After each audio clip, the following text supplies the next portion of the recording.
राज्यातल्या दुष्काळासंदर्भात शरद पवारांनी मुख्यमंत्री एकनाथ शिंदेंना पत्र पाठवलेलं आहे। दुष्काळाबाबत सरकारने कोणत्याही उपाययोजना केलेल्या नसल्याचं शरद पवारांनी राज्य सरकारच्या कारभारावर नाराजी व्यक्त केलेली आहे। तसंच दुष्काळासंदर्भातील बैठकीला मंत्री गैरहजर होते याची दखल आपण घेतली असेलच असंही शरद पवार यांनी शिंदेंना उद्देशून लिहिलेल्या पत्रामध्ये म्हटलेलं आहे।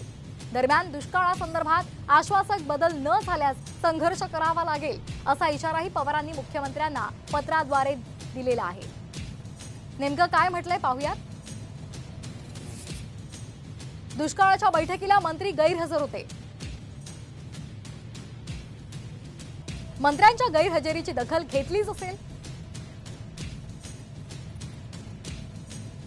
दुष्काळ निवारणाच्या कामात राज्य सरकारनं तातडीनं पावलं उचलावीत। राज्य सरकारशी सातत्यानं सहकार्याची भूमिका घेत आलेलो आहोत।